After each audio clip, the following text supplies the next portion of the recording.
আল্লাহ রাস্তা আপনাদের কাছে মাছ আছে সাইড দেন আমরা খাই। ওরে আল্লাহ, এই ভিডিওটা মেকআপ করে আইছি, মেকআপ যাতে নষ্ট না হয় এর কাছে দাঁড়ানো। একদম না না, এখন আবার ওয়াটারপ্রুফ মেকআপ আছে। ওরে বাবা, রান্না করে রাখা আবার সানস্ক্রিন মারিয়ে দেয় চামড়া কালা না হয়। ভিডিওর প্রথমে দেখেই বুঝতে পারছেন ভিডিওটি খুবই স্পেশাল হবে, আর বিবাহর ভিডিওগুলা এমনিতেই স্পেশাল হয়। চলুন ভিডিওটি শুরু করা যাক। এই যে দেখছেন স্প্রে মারছি আমরা, তারাও আমাদেরকে মারছে, আমরাও তাদেরকে মারছি। বিবাহর আনন্দ এখানেই সবচাইতে বেশি হয়। আমরা যত বিবাহ হয় না কেন, গেটে আর যখন জুতা চুরি হয় এই টাইমে সবচাইতে বিবাহর আনন্দ বেশি হয়। সো দেখতে পাচ্ছেন যে খাট নিয়ে চলে গেলো, এখানে খুবই আমার কাছে খারাপ লাগছে যে আমরা একদিক থেকে বিয়ে করতে যাচ্ছি আর একদিক থেকে হয়তো আপনার খাট নিয়ে যাচ্ছে, মানে মৃত ব্যক্তির খাট।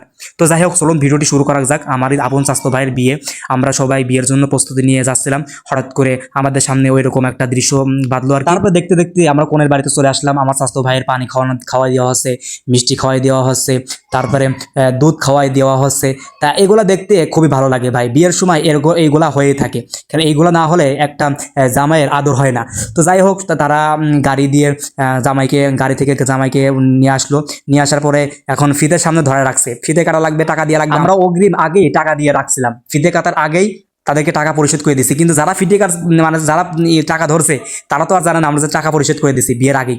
মানে বিয়ের পরিকল্পনা যখন চলতেছিল আমরা সবকিছু A to Z যা যা লাগবে সবকিছু পরিকল্পনা করে আগে সবকিছু ক্লিয়ার করে রাখছি। তারা তো আছে যে আমরা এটা ধরবো, আমরা জুতা সামলাবো, আমরা এই করবো সেই করবো, ঠিক আছে। এখানে হচ্ছে কি, এখন ফিতা কাটবে, ফিতা কাটার আগে এখন দুইটা প্লেট দিয়েছে, ফুলের মাঝে ফুলের ভিতর দুইটা প্লেট দিয়েছে। দুইটা প্লেটে আপনার একটাতে কেসি আছে, কেসি নিয়ে এখান থেকে ফিতে কাটা লাগবে। এই দৃশ্যটা এই বিয়ের এই মুহূর্তগুলো সবচাইতে আনন্দময় এবং মুহূর্তময়, খুবই সুন্দর লাগে আর কি, অনেক ভালো লাগে।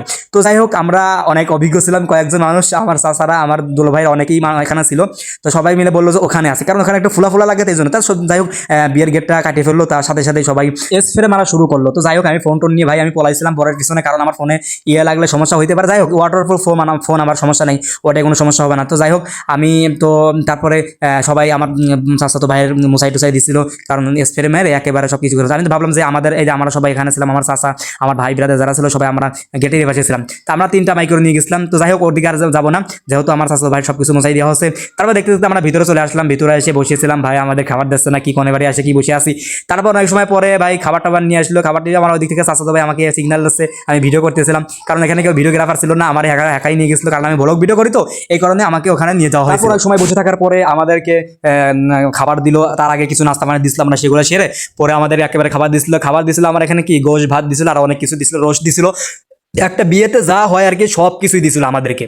তো আমরা সব কিছু খাওয়ার পরে তা আমি বারে ভিডিও করতেছিলাম, কারণ আমার ভিডিও আপলোড করা লাগবে, আমার একটাই চিন্তা, আমার ভিডিও করা লাগবে, ঠিক আছে। তো এখানে সবাই খাচ্ছিল, দেখলাম খাওয়া শেষ হয়নি, আমার খাওয়া শেষ করে দূরতে এসে তাদেরকে ভিডিও করতেছিলাম, আমার চাচাতো ভাই বন্ধুরা সবাই ছিল। আর এখানে এত মজার বিষয় ছিল, এত মজার মুহূর্ত ছিল এই জায়গায়, সবাইকে খাওয়া দেওয়া হচ্ছিল ইলিশ মাছ। আর ইনি খুব ফানি, এই যে যার ভিডিওতে যাকে ধরলাম ইনি খুব ফানি। তো যাই হোক, সবাইকে খাওয়া দেওয়া হচ্ছে। আর এই যে কি হয় আমি চিনি না, একে বরের সাথে বর যারা বসে তাদেরকে খাওয়া দেওয়া হয়, এরকম আমাদের সব জায়গায় খাওয়া দেয় আর কি। তাই ইনি খুব ফানি মানুষ, তা ফানি করতেছিল অনেক, তা আমার কাছে খুব ভালো লাগতেছিল। তাই ইনাকে যখন খাওয়া দেওয়া হচ্ছিল তখন খাওয়া দিতে পারতেছিল না, পরে হাতটা ধরে তার উনি নিজের দিকে খাওয়া এনেছে। তাই এই মুহূর্তে আমার কাছে অনেক ভালো লাগছে। তারপরে এখানে অনেক ফানি কথাবার্তা হচ্ছিল, ওইগুলো আর কি শোনাইতে পারছিলাম না। তো যাই হোক, চলুন ভিডিওতে আপনারা দেখতে থাকুন, বাকি ভিডিওতে আপনারা আমার ভয়েসের যে ভিডিওগুলো আছে ওইগুলো দেখবেন। তাই শেষ পর্যন্ত চলে আসলাম আমার ভাবির, যে আমার এরকম ভাবি বাথরুমে যাবে, দেখেন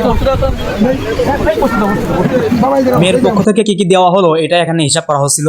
তো এখানে কি কি দেওয়া হয়েছে আমি সঠিকভাবে জানি না, দেখলাম গহনা টনা আছে, কান্নার দুল আছে, তারপরে চেন আছে, চুরি আছে। তো যাই হোক, অনেক কিছুই দিছিল মেয়ের পক্ষ থেকে, আলহামদুলিল্লাহ। তারপরে সব কাজ সেরে আমরা আমাদের গাড়ির কাছে চলে আসলাম। এখন আমাদের ভাবিকে গাড়িতে উঠানো হবে, সে খুবই কান্দ অবস্থায়, খুবই কান্না করছে। তো যাই হোক, মেয়েদের কান্না তো এটা বিশ্বাস করা যায় না। তারপরে ভাবিকে জোর করে গাড়িতে উঠাই দিল। তো মেয়েদের জীবনটাই নিজের বাপের বাড়ি কোনোদিন আপন বাড়ি হয় না, আপন বাড়ি হয় স্বামীর বাড়ি, সারা জীবন সেই বাড়িতেই থাকা লাগবে। তো আমি আস্তে আস্তে আমার গাড়ির দিকে চলে আসলাম, যেহেতু আমার ভিডিও শেষের দিকে। তো সবাই ভালো থাকবেন, সুস্থ থাকবেন, দোয়া করবেন, আর ভিডিওটি কেমন হলো অবশ্যই কমেন্টে জানাবেন।